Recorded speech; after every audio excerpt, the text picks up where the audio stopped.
খবরদার বারে যেও না। কোথায়? খবরদার বারে যেও না।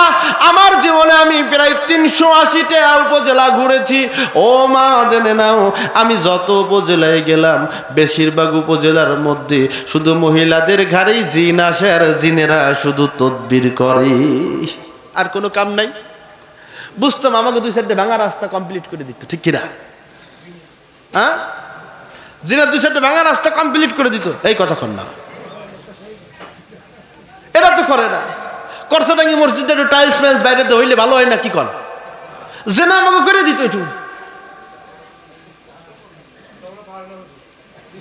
ও আমার মারা, খবর জেনে নাও, জিনে কখনোই কিছু করতে পারে না, জিনে কোনো তদবির করতে পারে না, জিন চালান দেওয়া যায় না, জিন দিয়া কাজ করা যায় না। ও মা জেনে নাও, জিন চালান দিয়া যদি এতই কাজ করা যায় তো তাহলে আমরা 2-4 জন হুজুর মিলা অন্তত 2-4-10টা জিন অন্তত বাইডেন বরাবর আর নেতিয়ানাহু বরাবর পাঠাইয়া ওই জিন 2গুলারে বলতাম অন্তত ওই 2টা বঙ্গোপসাগরে সুবা, ঠিক না? নেতিয়ানাহু আর বাইডেনরে কইতাম বঙ্গোপসাগর ওই 2টারে চুবাইয়ের সামনে নিয়ে আয়। সাহস কত বড় আমার মুসলমান ভাইয়ের বুকে বোমা মারো। কি কথা ভুল বললাম না সঠিক বললাম? ও মা জেনে নাও, ও মা জেনে নাও, তোমার ঘরের মধ্যে যদি জিনের উপদ্রব মনে হয়, ও মা তুমি প্রত্যেক দিন সূরা বাকারা ঘরের মধ্যে তেলাওয়াত করো। মা সূরা বাকারা যে ঘরের মধ্যে তেলাওয়াত হয় ওই ঘরের মধ্যে জিন ভূত আসে না। ও মা তোমার মনের মধ্যে কত চাওয়া থাকে, পাওয়া থাকে। রাত্রেবেলায় যখন ঘুম ভেঙে যায়, রাতের বেলায় যখন তোমার ঘুম ভেঙে যায়, তুমি ওই শুভ অবস্থায় অজু থাক বা না থাক সুবহানাল্লাহি ওয়া বিহামদিহি পড়ো, সুবহানাল্লাহি আলহামদুলিল্লাহি লা ইলাহা ইল্লাল্লাহ আল্লাহু আকবার পড়ো, লা ইলাহা ইল্লাল্লাহ আল্লাহু আকবার পড়ো, লাহুল মুলকু ওয়াল হামদু আলা কুল্লি শাইইন কাদির পড়ো। ও মা শুভ অবস্থায় এরকম কয়েকটা তাসবিহ পড়ে শুয়া অবস্থায় আল্লাহর কাছে যা চাও আল্লাহ তোমারে তাই দিবি। জোরে বলো আল্লাহু আকবার। চাও না আল্লাহর কাছে, চাইতে হবে কার কাছে? আরো জোরে বলো, চাও কার কাছে চাবা? আল্লাহ ব্যতীত কারো কাছে চাওয়া যাবে না। তামার একটা খোল বানাইয়া বিলাই আস্তা শিকড় একটা ঢুকাইয়া কইছে নাম দিছে তাবিজ। ঈমান থাকবে তাইলে বারে যাওয়া যাবে। আমার জীবনের একটা দেখা কথা বলি, আমি বাগাট এলাকায় একটা জায়গায় একটা বাচ্চা গাছ থেকে পড়ে গেছি, নিঃশ্বাস নিতে পারে না। এই বাচ্চাটা দৌড় দিয়া তার দাদি আইসা গালের মধ্যে একটু ধুলা ঢুকাই দিছে। আমি বললাম চাচি গালের মধ্যে, ও তো এমনি কানতে কানতে নিঃশ্বাস নিতে পারে না, আবার ধুলা দিলেন কেন? চাচি বলে এইটা হলো বারের ধুলা, এইটা দিলে তার রোগ ভালো হয়ে যাবে। ও বাজান, এই ধুলা যদি গালের মধ্যে দেয় ঈমান থাকবে? গত কয়েকদিন আগে আপনাদের এলাকা দিয়ে একটা জায়গায় যাচ্ছিলাম, রাত্রেবেলায় দেখি একটা গাছের গোড়ায় বাতি জ্বালায়া রেখেছে। এই বাতি জ্বালাইলে কি জ্বালানো কি ইসলাম সমর্থন করে? ও বাজান, সবকিছু দেবার মালিককে। আরো জোরে বলেন, সবকিছু দেবার মালিককে। ও বাজান রে, ওই বাবলা গাছে সুতো বাঁধলে আল্লাহ খুশি হয় না, আল্লাহ খুশি হয় তারে ডাক দিলে। আছে না নাই? বাবলা গাছে সুতো বাঁধলে আল্লাহ খুশি হয় না, গাছের গোড়ায় দুধ ঢাললে আল্লাহ খুশি হয় না, মাজারে গিয়া চাইলে আল্লাহ খুশি হয় না, কিন্তু মাজারওয়ালা রসিলা দিয়া চাইলেও আল্লাহ খুশি হয়।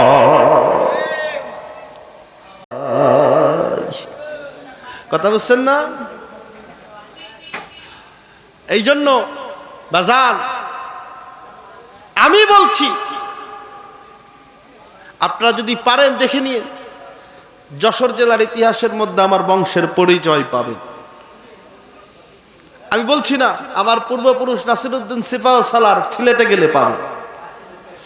সিলেটেও আমার বংশের লোকের মাজার আছে, সাতক্ষীরাতেও আছে, পঞ্চগড়েও আছে, সৈয়দপুরেও আছে, হবিগঞ্জেও আছে, ও বাজানদারিয়াপুরেও আছে। যত আমার বংশের মানুষের মধ্যে যত মাজার আছে, এত মাজার হয়তো খুব কম লোকের বংশেই আছে। আমি বলছি বাজান রে, মাজার আলার ওসিলা দিয়া চাও মাজারে, খবরদার মানত করো না। মানত করো কার নামে? আরো জোরে বলেন কার নামে?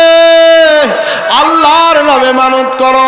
ও মা, খবরদার খবরদার খবরদার, জিনে তোমারে কিছু করতে পারবে না। আল্লাহর কাছে চাও। তোমার বাচ্চা কাচ্চা হয় না, প্রত্যেকদিন সূরা মারিয়াম তেলাওয়াত করো। কি করো? হ্যাঁ, সন্তানাদি হয় না, তুমি প্রত্যেক দিন সূরা মারিয়াম তেলাওয়াত করো। রাত্রে বেলায় 2 রাকাত নামাজ তুমি আদায় করো। রাত্রে দ্বিপ্রহরের সময় 2 রাকাত নামাজ আদায় করে মালিকের দরবারে 2টা হাত পেতে দাও। বলে আল্লাহ, দেবার মালিক কে? আরো জোরে বলেন দেবার মালিক কে? আল্লাহর কাছে চাও, ডাক দেব, আল্লাহ আমারে এমন একটা ওসিলা মিলায়া দাও, যে ওসিলার মাধ্যমে আল্লাহ তুমি আমারে কবুল করো। চাইতে হবে কার কাছে? আমার রাসূলুল্লাহ সাল্লাল্লাহু আলাইহি সাল্লাম বলেছেন, ও দুনিয়ার মানুষ, যদি একটা স্যান্ডেলের ফিতার প্রয়োজন হয়, তাও চাও কার কাছে? আরো জোরে বলেন কার কাছে? তাহলে 1 নম্বরে ঈমান আনতে হবে কার উপরে? আরো জোরে বলেন কার উপরে? আল্লাহর উপরে। আল্লাহ হলো স্রষ্টা। আরো জোরে বলেন আল্লাহ হলো স্রষ্টা। আল্লাহ কি? দেবার মালিক ও আল্লাহ। আল্লাহ হলো স্রষ্টা, আমরা হলাম সৃষ্টি। আমরা কি? আর সৃষ্টির কাজ, স্রষ্টার কাজ এক নয়। সৃষ্টির কাজ গ্রহণ করা, আর স্রষ্টার কাজ হলো দেওয়া। সৃষ্টির কাজ হলো আশা করা, আর স্রষ্টার কাজ হলো দেওয়া। কথা বুঝছেন? আশা করবে কার কাছে? আর জোরে কর।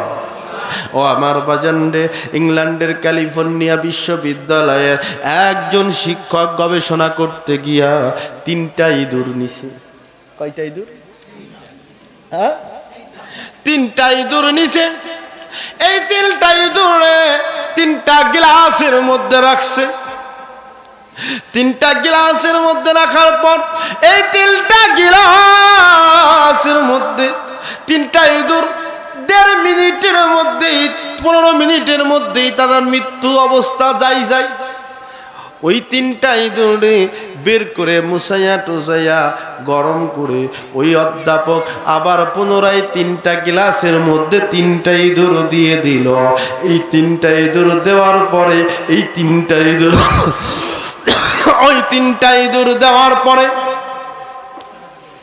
ওই 3টা ইঁদুর দেওয়ার পরে ওই 3টা ইঁদুর পরের বারে থাকলে 1 ঘন্টা 2 ঘন্টা না, পুরো 60 ঘন্টা গ্লাসের মধ্যে কাটাইয়া দিল। আল্লাহু আকবার। ও আমার বাজান রে, ওই ইঁদুর জানে আমি যতই পানির মধ্যে থাকি, আমার যিনি মালিক আমারে তিনি হয়তো উদ্ধার করে আমারে গোসল করাবে, আমারে গরম জায়গায় নিবে। ও আমার মা, ও বাজান রে, জেনে নাও আমার মালিকের থেকে তোমারে আমারে আর কেউ ভালোবাসে না। আমারে তোমারে সব থেকে বেশি ভালোবাসি হলো আমার আল্লাহ। ঠিক কিনা? এই জন্য চাইতে পারো কার কাছে? কথা কর না। আমরা তো আল্লাহর কাছে চাই না, চাই তো হুজুর উপরে আল্লাহর নিচেই হলো আপনি। কয় কি কয় না? হ্যাঁ, খবরদার মা, তোমাদেরকে বলি, খবরদার বাজানরা, তোমাদেরকেও বলি, খবরদার, আল্লাহ ব্যতীত অন্য কারো কাছে মুসলমানের চিন্তা করাই যায় না। চাইতে হবে কার কাছে? আল্লাহর কাছে। তাইলে ঈমান আনতে হলে 1 নম্বর কার উপর আনতে হবে? আল্লাহর উপরে। তাইলে আল্লাহর উপরে 2 নম্বর দুই নম্বর কার উপরে? ফেরেশতাদের উপরে। কার উপরে? দুই কান্দে দুই ফেরেশতা আছে না নাই? কথা বলেন। দুই কান্দে দুটা ফেরেশতা আছে। কথা বলছে এই আমার চা লাগবে না, চিল্লেন না, আমি স্টেজে চা খাই না। দুই নাম্বার কার উপরে? ফেরেশতাদের উপরে। কার উপরে? তিন নাম্বার হলো রাসূলুল্লাহর উপরে। কার উপরে? রাসূলুল্লাহ সাল্লাল্লাহু আলাইহি সাল্লামের উপরে ঈমান আনতে হবে। এখন আমাদের দেশে যেমন আল্লাহর উপর ঈমান আনার জন্য যেমন ঘুণ লাগে, রাসূলুল্লাহ সাল্লাল্লাহু আলাইহি সাল্লামের সময়ও ঈমান আনতে অন্তরে ঘুণ লাগে। ঠিক কি না? আছে না নাই? কথা কন না ভাই। আমাদের দেশে একটা গোলমাল আছে। গোলমালটা কি? রাসূল নূরের তৈরি না মাটির তৈরি? আছে না নাই? কথা কন না। আচ্ছা, আল্লাহ রাসূল সাল্লাল্লাহু আলাইহি সাল্লাম যদি নূরের তৈরি হয় তাতে কি? কথা কন না। তাতে কি আপনি দাড়ি চাচা বাদ দিচ্ছেন? যদি আপনি দাড়ি চাচা বাদ দেন, আল্লাহ রাসূল নূরের তৈরি। কথা কন না। আল্লাহ রাসূল সাল্লাল্লাহু আলাইহি সাল্লাম যদি মাটির তৈরি হয়, এই কথা কন না, তাতে কি আপনি নামাজ পড়া ধরবেন? যদি দেন তাহলে মেনে নিলাম আল্লাহ রাসূল মাটির তৈরি। আপনার আমার জানা দরকার ওইটা না, আমার জানার দরকার আল্লাহ রাসূল সাল্লাল্লাহু আলাইহি ওয়াসাল্লামের আদর্শটা কি। কথা বলেন নাই? এ নিয়ে তো মারামারি করার দরকার নেই। আছে আল্লাহ রাসূল নূর, আল্লাহ রাসূল মাটি, এইটা আমার জানার বিষয় না। আমার জানার বিষয় হলো আমার আল্লাহ রাসূল কি নিয়ে এসেছেন আমার মালিকের পক্ষ থেকে। জানার দরকার হলো এইটা, তাই কি না? আমাদের দেশের নারী এইটা নিয়ে ও আমার বাজার রে, আমার আল্লাহ রাসূল সাল্লাল্লাহু আলাইহি সাল্লাম কি দিয়া বানাইছেন আল্লাহই ভালো জানে। আল্লাহ রাসূল সাল্লাল্লাহু আলাইহি সাল্লাম যদিও বলে চেয়েছেন, আল্লাহ তাকে বলতে বলেছেন, হাবিব আপনি বলে দেন আমি তোমাদের মতোই মানুষ। ও আমার বাজান রে, এইটা তো বলার প্রয়োজন ছিল না, এইটা তো কালামুল্লাহ শরীফে উল্লেখ করার প্রয়োজন ছিল না, কিন্তু বলে দিল আমি তোমাদের মতোই মানুষ। যেমন প্রধানমন্ত্রী মাঝে মধ্যে বক্তব্যের মধ্যে বলে, বাজানরা আমি তোমাদের মেয়ে, যাও না সংসদ ভবনে আমার মেয়ের সাথে দেখা করে আসো। কথা কয় না? প্রধানমন্ত্রী তো রেগুলার কে আমি আপনাদেরই মেয়ে, যাও সংসদ ভবনে। হ্যাঁ, আল্লাহ কেন বলে দিলে? আমি হুজুর আপনি বলে দেন, এটা তো বলার দরকার নাই। হে নবী আপনি বললেন আমি তোমাদের মতো, হয় নবী আমি মানুষ। হে নবী আপনি বলে দেন আপনি মানুষ, বই কিছুই নন। একটা কথা, আমি তোমাদের মতো মানুষ। কথা বুঝতে পারছেন না? ও আমার বাজান রে, এটা হলো একরকম মেসাল। যেমন আমি বলি আমি আপনাদেরই সন্তান, তাইলে আমার প্রত্যেকের জমিতে ওয়ারিশ আছে। এই কথা কথা, আমি আপনাদের সন্তান, তাইলে আপনাকে প্রত্যেকের বাড়ির জমিতে আমার ওয়ারিশ আছে।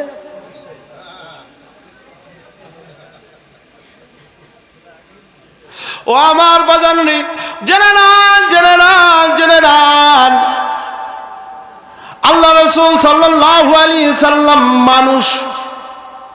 কি মানুষ?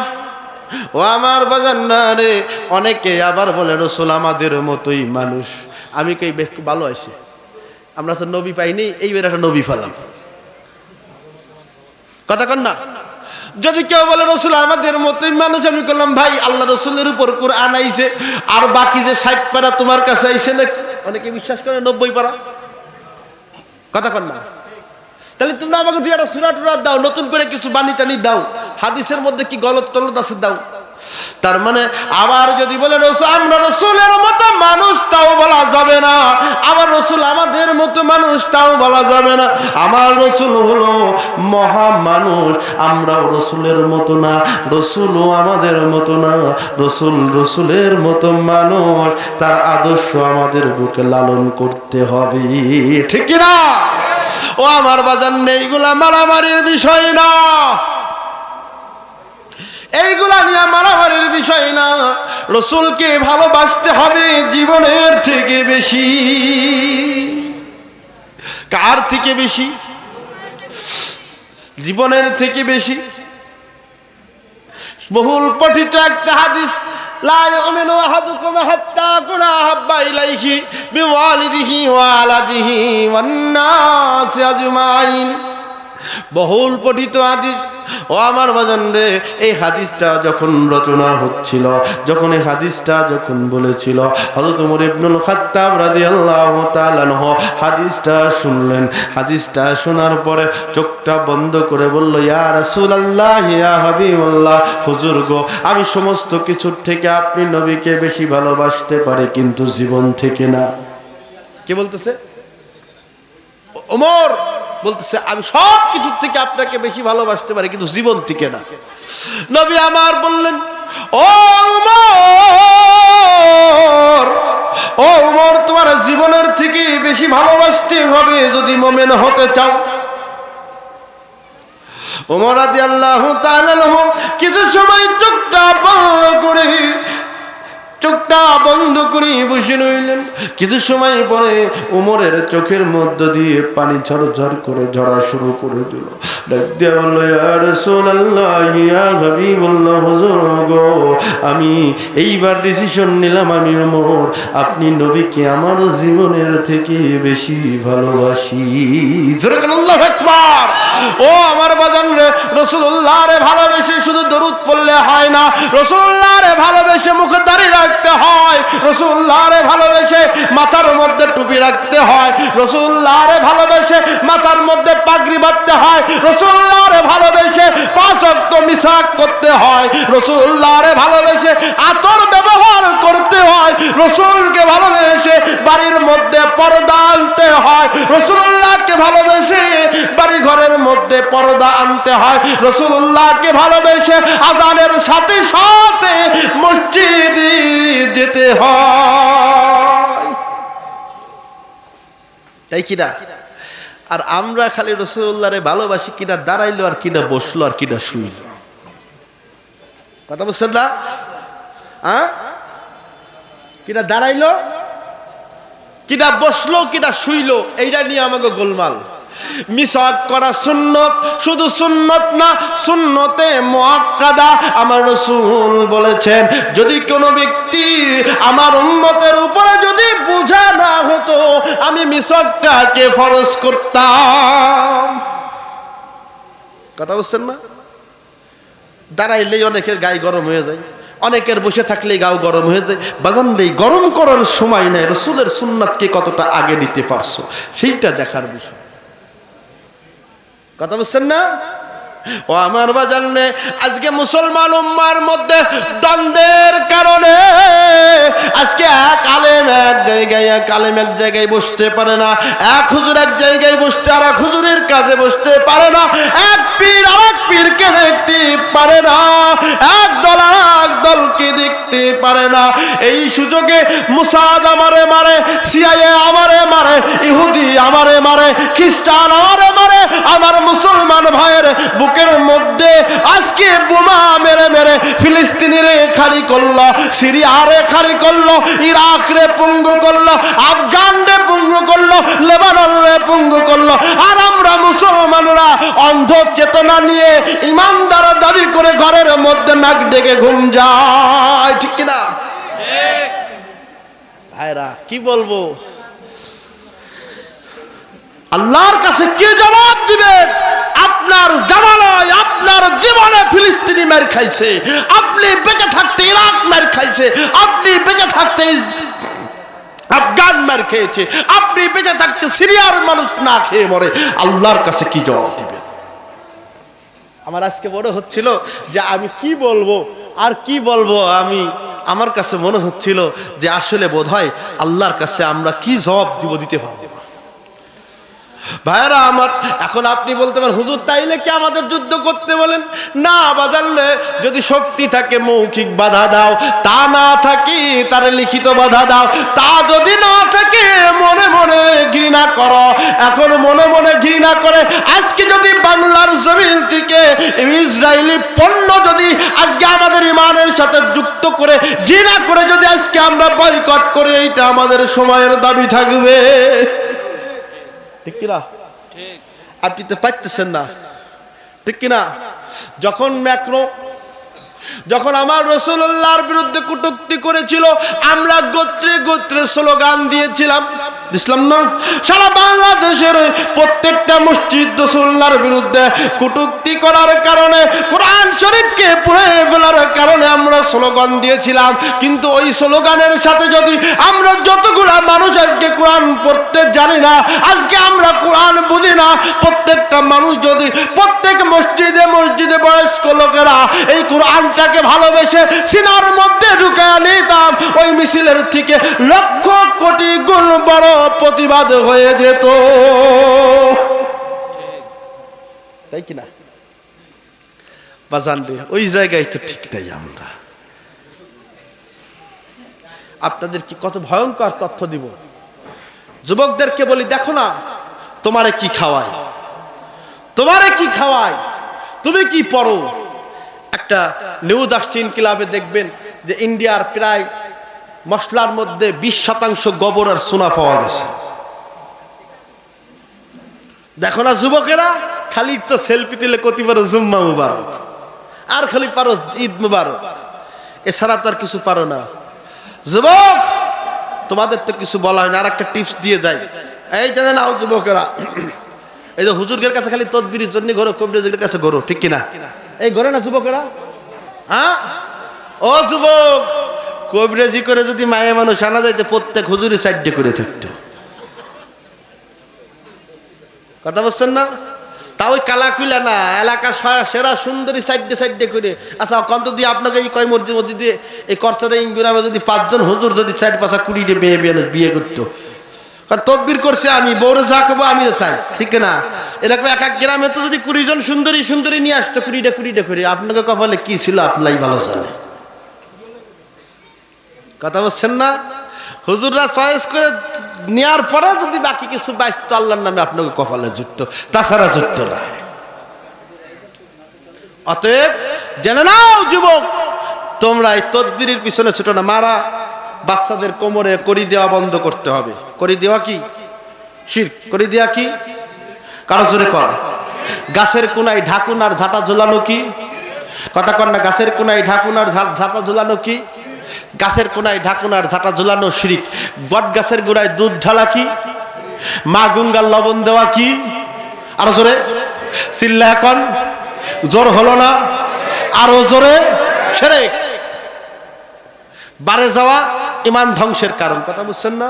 বারে যদি আবার সেই বেজাল লেগে যায় তাহলে এইটাও শেষ হয়ে যাবে। কথা কি বুঝে আসছে ভাজানরা আমার, ভাইরা আমার? আপনাদেরকে ছোট্ট একটা আয়াত পাঠ করেছিলাম, খুব সংক্ষেপে বলছি। বিসমিল্লাহির রহমানির রহিম। ইয়া আইয়ুহাল্লাযীনা আমানু লা তুলহিকুম আমওয়ালুকুম ওয়ালা আওলাদুকুম আন যিকরিল্লাহ ওয়া মান ইয়াফআলু যালিকা ফাউলাইকা হুমুল খাসিরুন। জোরে বলেন আল্লাহু আকবার।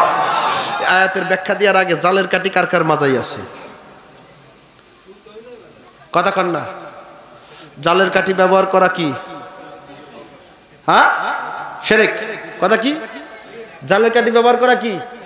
জালের কাঠিতে যদি ভূত যাইতো তাইলে আমরা হুজুররা কতাম কি যে এত সমস্ত কোনো কামের দরকার নাই, হিন্দু বৌদ্ধ খ্রিস্টান ইহুদি যা আছে সবগুলোর খালি মাজায় এটা করে জালের কাঠি দিয়ে, জালের কাঠি দেওয়ার সাথে সাথে ওর কাছে যে ভূত থাকবে সেটা সরে গেলি ইমান আনবে। অত বেজাল না, খালি এত কষ্ট করবো ওয়াজ নসিহত করে, এত কষ্ট করে এটা করে জালের কাঠি যদি মাজায় দিলে হিদায়াত হয়ে যায়। জেনে নেন, জেনে নেন, ও মা জেনে নাও, জেনে নাও, জন্মসূত্রে প্রত্যেকটা মানুষের কাছে একটা করে জিন দিয়ে দিছে। কয়টা করে? প্রত্যেকটা মানুষের কাছে জিন আছে কয়টা? জালের কাঠি বাঁধলে যদি ওই জিনটা চলে যায় তোমার কাছ থেকে, তুমি তো আর গুনাহ করবা না। জালের কাঠি বাঁধলে যদি ভূতটা তোমার কাছ থেকে চলে যায়, তুমি আর কোনোদিন গুনাহ করবা না। কারণ গুনাহ যা করাই শয়তান ধোঁকা দিয়া করায়। তোমার কাছের শয়তান যদি দূরে চলে যায় তাহলে এত ওয়াজ নসিহতের আর দরকার না। কথা বুঝছেন? এই জালের কাঠি আছে, শিকার না গেল জালের কাঠি খুলে ফেলতে রাজি আছেন কারা কারা? হাত তোলেন, আমি আগে আগে যাইছি। কথা কইছেন? আমি তুলছি, খুলে ফেলবেন। ও বিটিরা খুলবেন না। কতগুলো তো অষ্টধাতুর অঙ্গরি, ইমান। আমার বাপ জান গল্প করছে, করবে তোমার বাপের গল্প? হ্যাঁ, কুষ্টিয়া এলাকায় কোন জায়গায় আমার জায়গাটার নাম মনে পড়তেছে না, তা এক বাবাই আছে, তা তার যাদের বাচ্চা কাচ্চা হয় না, এরকম বাবাই হলো উবুর হয়ে এরকম সেজদা দিয়ে আছে, তার পাছার উপরে ঢালতেছে দুধ। আব্বার কাছে শুনছি গল্প, ওই দুধ ঢালতেছে, দুধ নিচে দিয়ে বেয়ে বেয়ে পড়তেছে, কই বাবা ওরম সারাদিন সেজদা দিয়ে থাকে, ওঠে না আধ্যাত্মিক। ওই নিচের থেকে দুধ নিয়া যে মায়েরা খাবে তাদের আল্লাহ গর্ভবতী করবে। কথা বুঝছেন না? কথা বুঝছেন না? তা এই গল্প হলো আমার আব্বা কই যেতে, তাহলে যাই তো বিরাট কামের লোক। হ্যাঁ, তা পোলাপানে যাওয়ার পথে দেখে কোথা থেকে কয়টা মাঠ বল জোগাড় করছে, মারবে। হ্যাঁ, দেখা যাচ্ছে বাবার তো দর্শন করতে আসলাম, বাবার সাথে একটু কথাও কওয়ার দরকার, ধ্যানে রয়েছে। কয় মাঠ বল লিয়া লুইসে তো ঝুলতিছে, আর আমার আব্বার শরীরে শক্তি কি পরিমাণ আপনাকে তো জানা বাকি নাই। হ্যাঁ, কয় যে আমি মাঠ বল নিয়ে কেবল একটা মারছি, বাবাই তো উঠে হুবড়ি খেয়ে পড়ছে। কথা বুঝছেন না? তবে ওই বাজার ওই রকম ধ্যানের দরকার আছে। কথা বলেন, ওরকম ধ্যানের দরকার আছে। এই জন্য আমার আব্বার জীবনে অনেক আহলে হাদিসদের বিরুদ্ধে প্রথম উনি আন্দোলন করেন একটা সময়, এমনকি লালনের মাজার ভাঙতে যাইতেও বাদ দেয় নাই। যাই হোক, সময়ের স্বল্পতা, আর আপনাদেরকে কষ্ট দিব না। যে কথা বলছিলাম, আমি একটা আয়াত পড়েছি, আল্লাহ তাআলা বলতেন, হে ঈমানদারেরা, তোমাদের সহায় সম্পদ আর সন্তান সন্ততি, সহায় সম্পদ সন্তান সন্ততি কারণে রবের স্মরণ থেকে দূরে সরে যেও না। ছেলেই অন্যায় করছে, সালিশ না করে টাকা দিয়ে মিটাইছো, আল্লাহর ভয় করো নাই, আছে না নাই? কথা কন না? আমি সারা জীবনেই কই, যারা মানুষের অংশীদারের হক ফাঁকি দিয়েছে, কিয়ামত পর্যন্ত তওবা পড়লে তাদের কপালে জান্নাত নাই। কথা বুঝছেন না? কিয়ামত পর্যন্ত যদি তওবা পড়ে তাকে কপালে মাপ হবে না। ভাইয়ের জমি ফাঁকি দেওয়ার সময় আল্লাহর কথা মনে থাকে? এই কথা, ফুফুর জমি 10 লাখ টাকার জমি 3 লাখ টাকা দিয়ে রেস্টি করে নিলাম, আর দাঁড়িয়ে হুজুরের জোড়া গরু দিয়ে আসলাম, কথা কয় না? কাজ হবে? ভাইরা, এই গুনাহ আল্লাহ মাফ করবে না। কথা বলছেন না? এই গুনাহ আল্লাহ মাফ করবে না। ফুফুর জমি ফাঁকি দিয়ে তুমি হজ করে এসে বসে রয়েছো, ওই আল্লাহ ওই গুনাহ মাফ করবে না। ভাইয়ের জমি ফাঁকি দিলে আল্লাহ মাফ করে না। প্রতিবেশীর জমিনের মধ্যে 2 ইঞ্চি ঢুকলে আল্লাহ ওই গুনাহ মাফ করবে না।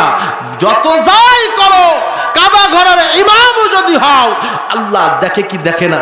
আল্লাহ বলেন, ইন্নাল্লাহা খাবীরুম বিমা তা'মালুন, নিশ্চয়ই তোমার রব তোমার সমস্ত কর্মকাণ্ড সম্পর্কে অবগত আছে কি নাই?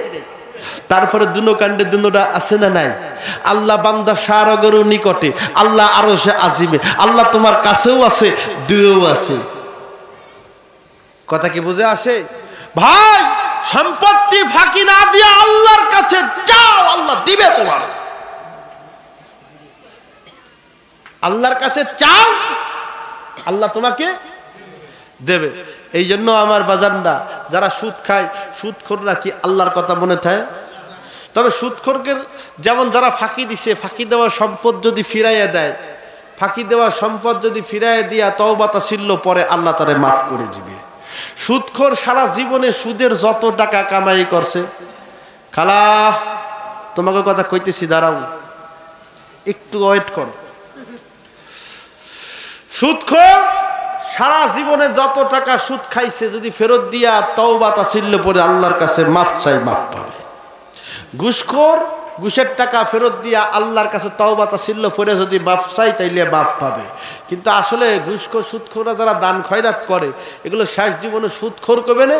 কি করা যায়? একটু মসজিদের কাজ করতে গেলে যদি মুসল্লি করে, সুদখোরের তো মুসল্লি ডাকটা সুন্দর, ঠিক কি না? আবার দেখা যায় যে শুধু সুদখোরের তো মুসল্লির ডাক সুন্দর না, শেষ পর্যন্ত এই বেচারারা মসজিদ কমিটির সভাপতি হয়ে যায়। কথা বলছেন?